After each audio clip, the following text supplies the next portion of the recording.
Marc, bonjour. Bonjour Vincent. Alors on va parler de taux pour changer. En fait, c'est un sujet qui revient très souvent quand on est ensemble. Parce que Marc, vous pronostiquiez il y a quelques mois encore un krach obligataire qui n'a pas vu le jour. Bon, c'est tant mieux. Au contraire, les taux ont continué à s'effondrer, à s'écrouler. Et aujourd'hui, on est dans une situation aberrante puisqu'on a 15 trillions de dollars de dette d'État à taux négatif dans le monde. Et ça, c'est pour la dette d'État. Mais parlons un peu de la dette privée. Il y a une étude qui est sortie récemment, en août, qui évalue le total de la dette privée à taux négatif à 1 trillion de dollars. Alors, certains vont s'en féliciter, dire c'est super, hein, voilà, ça maintient l'économie à flot, tout va bien, l'argent est pas cher, c'est gratuit. Oui, mais est-ce qu'avec des taux négatifs qui inondent le marché, on n'est pas tout simplement en train de bâtir la plus grosse bombe à retardement, non seulement pour la finance, mais pour l'économie mondiale? Complètement, je l'avais déjà effectivement évoqué dans un monde de bulles, mais c'est vrai que cette bulle ne cesse d'enfler. Donc c'est vrai que finalement aujourd'hui j'ai arrêté de faire des prévisions sur les taux parce que ça ne sert à rien. Parce qu'on a beau avoir raison sur la croissance, sur les dettes publiques, sur les déficits publics qui augmentent, mais les marchés sont complètement aveuglés. On a une sorte d'opium qui est distribué, donc on a une sorte de paradis artificiel. Donc c'est ça qui est très dangereux, c'est qu'on s'est accoutumé. Donc aujourd'hui, on voit ce que disent les dirigeants politiques de la planète ou les dirigeants des banques centrales. On va continuer, ne vous inquiétez pas, on va continuer de distribuer cet opium. Et donc finalement, on est dans une fuite en avant extrêmement dangereuse. Pourquoi c'est dangereux? Parce que si à la rigueur, ces taux d'intérêt négatifs généraient une croissance très forte, on pourrait dire, au diable l'avarice, pourquoi pas? Regardez l'Allemagne, taux d'intérêt négatif, moins 0,7% sur la dette publique allemande. Et récession industrielle. Dans une récession industrielle pour l'instant, mais qui va certainement se généraliser à l'ensemble de l'économie allemande, et donc à l'ensemble de la zone euro. Donc tout ça, encore une fois, on ne le voit pas, parce que si on a une récession, ça veut dire plus de chômage, plus de déficit, donc plus de dettes. Donc les taux d'intérêt négatifs ont encore moins de sens. Et puis, n'oublions pas, le plus important, c'est qu'on est finalement, j'ai envie de dire, dans la fin de l'essence même du capitalisme. C'est que, qu'est-ce qui fait le capitalisme? C'est l'épargnant. Or aujourd'hui, l'épargnant, s'il laisse son argent dans sa propre banque, alors par exemple s'il place sur les placements obligataires, mais par exemple si on prend le cas suisse, aujourd'hui ou japonais, quand vous laissez votre argent à la banque, eh bien la banque vous ponctionne effectivement, je dirais, un pourcentage donc négatif. Et donc ce qui fait qu'aujourd'hui on a alors des études plus ou moins confidentielles qui montrent que, par exemple en Suisse, eh bien les épargnants retirent leur argent des comptes à vue pour le mettre où? Dans des coffres forts. C'est incroyable. Vous savez, les bas de laine, on retourne plusieurs siècles en arrière. Donc c'est là où les marchés ne servent pas à ça. Encore une fois, cette épargne, elle doit être utilisée pour financer l'économie, générer une croissance forte, faire de l'investissement. Et donc, c'est là le drame. C'est que malheureusement, on a une sorte de déflation, du moins de récession durable qui se profile. Et donc, derrière, eh bien, on risque d'être tous perdants, entre guillemets. Alors, il y a plusieurs choses dans ce que vous dites et j'aimerais qu'on les prenne une par une. Premièrement, le fait qu'aujourd'hui, avec des taux négatifs, d'une certaine manière, on détruise le marché, puisque la fonction du marché, c'est de donner un prix aux choses, et un prix qui reflète la valeur réelle des choses. Or, prenons le marché obligataire. Aujourd'hui, on a le 10 ans américain qui est à 1,46. Le 10 ans grec, il est à combien? Ou 10 ans espagnol. Le 10 ans espagnol, il est à combien? Commençons par l'espagnol. 0,1, je crois, c'est ça, les 0,07. C'est ça, 0,1. À l'heure où nous parlons. Voilà, tout à fait. Donc, on marche sur la tête. L'Espagne. Même l'Italie.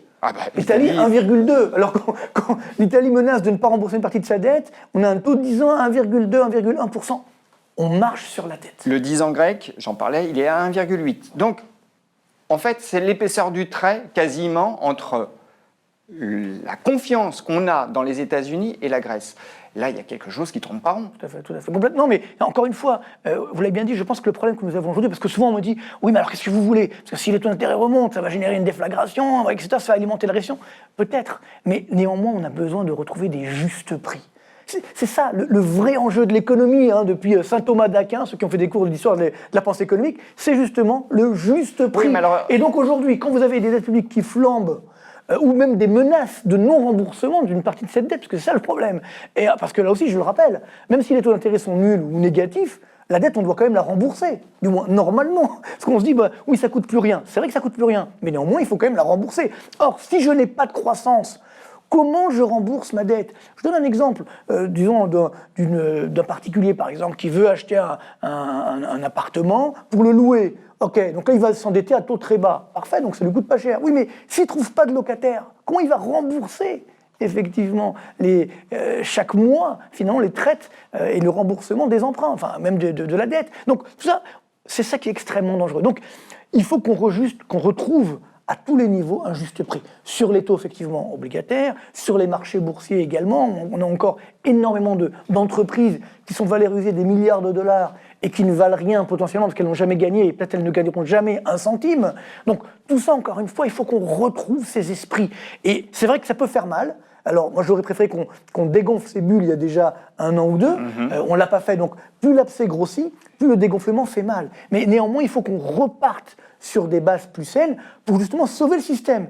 Parce que c'est ça le justement, parce que vous pointez, à mon avis, très précisément, une des réflexions que beaucoup de gens se font, c'est finalement, aujourd'hui, on est sous perfusion, pourquoi ça ne durerait pas? Alors, c'est vrai. Ce que certains oublient peut-être, c'est que, par exemple, avec des taux négatifs, on peut se poser la question du financement des systèmes des retraites. Alors attention, très bonne question. C'est qu'effectivement, aujourd'hui, on oublie que les taux négatifs, alors, ça peut à court terme nous faire du bien, et encore, c'est pas sûr, encore une fois, on voit que la croissance est très faible, mais il ne faut pas oublier derrière, c'est-à-dire les banques, par exemple. Comment vivent-elles avec des taux négatifs? Je rappelle un élément très simple. Comment vivent les banques normalement? C'est ce qu'on appelle la transformation. Ça veut dire qu'elles ont des ressources à court terme à des taux d'intérêt relativement bas, et puis elles placent à long terme, et donc avec des taux plus élevés. Donc finalement, la différence de taux d'intérêt, c'est comme ça qu'elles gagnent leur vie, entre guillemets, ou alors sur les marchés financiers, en faisant des investissements ou autres. Là, le problème, c'est quoi? C'est qu'on a effectivement une bulle sur les marchés financiers. Donc c'est de plus en plus dur de gagner sa vie de ce point de vue-là. Et puis les taux d'intérêt, on a une sorte d'inversion de la courbe des taux, avec même des taux d'intérêt négatifs sur les dettes à long terme. Donc comment les banques peuvent-elles fonctionner? C'est extrêmement dangereux. Vous parlez également des caisses de retraite, là aussi. Comment finance-t-on la retraite? Je parle de la France, par exemple. Parce qu'aujourd'hui, il ne faut pas oublier qu'avec taux d'intérêt négatifs, donc on n'arrive pas à financer cette retraite. Je vous rappelle qu'aujourd'hui, on a 1,3 actifs pour un retraité. Donc, comment finance-t-on les retraites? En puisant dans le trésor de guerre qu'on a depuis des années, sauf que ce n'est pas justement inépuisable, ce trésor. Donc, à partir de là, si les taux d'intérêt sont négatifs, attention, s'ils remontent un petit peu, on aura même des moins-values obligataires. Donc, les caisses de retraite sont en danger. Et on le voit en France, en plus, on veut retarder, encore une fois, cette fameuse réforme de la retraite, parce qu'on a peur des conséquences, et autres. Bon, mais tout ça veut dire quoi? Ça veut dire que ceux qui tiennent, finalement, l'économie, c'est-à-dire quand même les banques, compagnies d'assurance, les caisses de retraite, c'est elles qui donnent l'essence, le fluide, effectivement, dans l'économie, elles sont en danger. Et ça, on n'en parle pas. Alors on me dit, oui, mais vous inquiétez pas, il y a la Banque centrale derrière. C'est vrai. Alors vous avez aux États-Unis, ne l'oublions pas, 4 000 milliards de dollars, on va dire, de planches à billets qui ont déjà été effectués, avec beaucoup de créances douteuses. La Banque centrale européenne, 3 000 milliards d'euros. Je ne parle même pas du Japon, de la Banque d'Angleterre. Donc il y a toute cette planche à billets artificielle, finalement, qui est extrêmement dangereuse. Donc moi, je oui, mais alors, posez la question et je vous en poserai une autre. Voilà. Pour moi, la vraie question, c'est de se dire, normalement, c'est vrai, quand on a fait de tels dégâts, c'est-à-dire des moyens aussi énormes en termes de planche à billets, il doit y avoir une conséquence, c'est de l'inflation. Or là, on ne la voit pas. C'est vrai qu'il n'y a pas d'inflation parce que, comme il y a une concurrence très forte, qu'il n'y a pas beaucoup de croissance, mais finalement, les pressions inflationnistes restent très faibles. C'est peut-être la démonstration que la croissance n'est pas... Et pas génial, bien entendu. Oui, mais le problème, c'est qu'à moyen terme, cette planche à billets, elle va produire inévitablement des effets, notamment sur l'inflation. Donc moi, je pose la question aujourd'hui, est-ce que ce n'est pas le danger de demain qu'on ne voit pas arriver? On ne le voit jamais arriver, le danger. Vous voyez, même si on le suppose. Et donc, ça peut être effectivement, parce que là, on n'est pas du tout préparé. Pour vous, l'inflation, le retour de l'inflation pourrait être le catalyseur, le déclencheur pour moi, qui ferait dérailler la machine. Si vous voulez, dans toutes les phases de bulle comme on a aujourd'hui, il y a deux manières de... Comment la machine éclate, il y a deux façons. Soit, malheureusement, une hyperinflation. J'y crois pas trop, mais enfin, il y a quand même des risques, je pense, que ça va remonter un petit peu.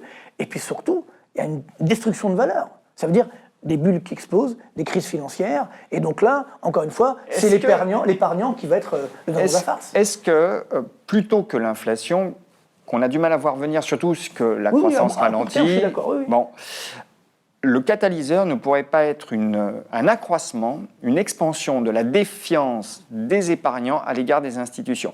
Défiance qui se manifesterait et que certains commencent à voir se profiler peut-être dans la remontée sensible des taux d'épargne avec en effet des stratégies de thésaurisation, non pas sur les comptes, parce qu'on ne sait pas ce qui peut se passer, mais dans des coffres, et ça, vous en avez parlé tout à l'heure. Complètement. Alors, il y a deux choses. D'abord, je reviens sur l'inflation, parce que, effectivement, l'inflation des prix à la consommation, on ne la voit pas. Elle est très faible pour les raisons qu'on a évoquées, il n'y a pas de croissance. Par contre, il y a de l'inflation sur le prix des actifs. L'immobilier, ça aussi, c'est pareil, parce que l'immobilier, on dit, bon, les prix montent, tout va bien. Oui, mais est-ce qu'on pense aux primo-accédants? Est-ce qu'on pense à la nouvelle génération avec des prix actuels? Même si les taux soient à 0% d'été, c'est très compliqué. Comprenez? Donc on est en train finalement de sacrifier une partie. C'est ça le problème, c'est on raisonne à très court terme, mais à moyen terme, il y a des risques sociaux ou sociétaux qui sont énormes. Ça, on ne le voit pas. Et donc, effectivement, la conséquence de tout ça, c'est une défiance, je dirais, sur les institutions, bien entendu, sur les banques, sur le système financier au sens large, parce que c'est ça le danger. En 2009, on a vécu cette crise dramatique, qui a fait être dramatique. J'étais l'un des rares à dire à l'époque que ça allait redémarrer. Pourquoi? Parce qu'on avait les moyens de relancer la machine. Justement, on a baissé les taux, on a fait de la relance budgétaire, etc., la planche à billets. OK. Maintenant, si demain il y a une crise qui se produit, qu'est-ce qu'on a pour relancer la machine? On a tout déjà utilisé. Donc, c'est ça qui est très dangereux. Alors, bien sûr, on peut avoir ce scénario de japonisation de l'économie mondiale.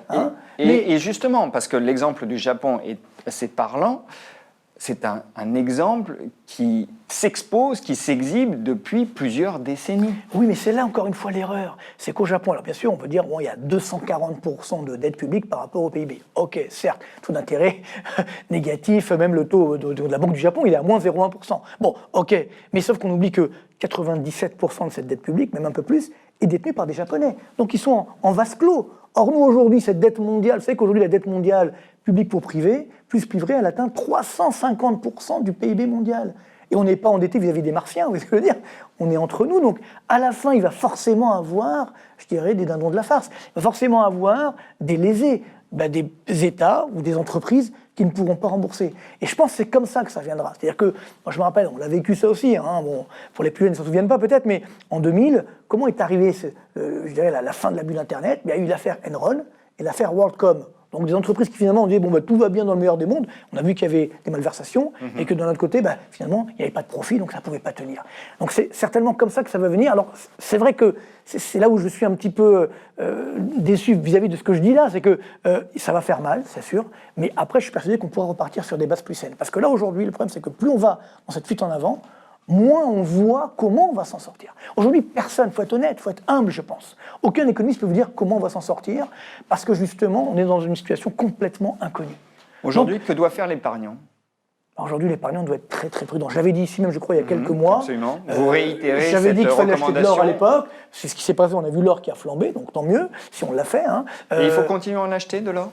Alors là, on commence à atteindre des niveaux, ça a beaucoup flambé très très vite. Alors ça peut encore monter, parce que si jamais effectivement il y a une déflagration, il faut en avoir dans le portefeuille. Ce ne sont pas forcément 50%, mais il faut avoir un petit peu 10%, 15%, 20%, une sorte de poire pour la soif. Il faut quand même malheureusement garder un peu de liquidité. Alors c'est un peu contradictoire peut-être, mais l'immobilier reste quand même un bon placement, puisque finalement, là, on sait à quoi s'en tenir. Mais d'un autre côté, c'est vrai que, boursièrement parlant, sur les marchés obligataires, ça reste quand même des placements où on est presque sûr de perdre, entre guillemets. Alors, à la rigueur, les actions, on a encore des dividendes, donc pourquoi pas, on peut voir venir là aussi. Mais voilà, c'est un peu ce qu'on peut conseiller aujourd'hui, la prudence, encore et toujours, voire à long terme, c'est-à-dire voir des bonnes entreprises qui auront effectivement des dividendes. Vous dites sur les marchés obligataires, on est presque sûr de perdre. Aujourd'hui, tous ceux qui ont parié sur l'obligataire sont plutôt gagnants. Oui, pour l'instant. Maintenant, avec des taux d'intérêt négatifs, c'est là où on est sûr de perdre. Si j'achète une dette publique qui me ramène moins 0,7%, je sais que je vais perdre moins 0,7%. Alors, ce à quoi... Sauf si les taux continuent à baisser. Oui, si on garde effectivement notre obligation pendant l'échéance de 10 ans. Bon, effectivement, mais peut-être qu'on en aura besoin d'ici là. Est-ce que sur 10 ans, ça va encore baisser? J'espère pas. Parce que si c'est le cas, ça veut dire qu'il y aura un vrai problème économique autre. Mais encore une fois, oui, c'est là où on marche sur la tête. Je posais la question chez moi à un grand investisseur américain dernièrement, un grand fonds. Mais je dis, vous achetez des dettes publiques allemandes, françaises, mais c'est tout l'intérêt négatif. Vous êtes sûr de perdre? C'est ce qu'il m'a répondu. Il m'a dit oui, mais au moins je sais combien je vais perdre. Vous voyez, c'est là où on marche sur la tête. C'est pas une stratégie d'investissement, ça. Je sais combien je vais perdre. C'est-à-dire qu'ailleurs, on peut perdre beaucoup plus. C'est quand même... Ce n'est pas ça, effectivement, le capitalisme, ce n'est pas ça les marchés. Donc il faut qu'on retrouve nos esprits, qu'on reparte sur des bases plus saines. Marc, merci. Avec plaisir.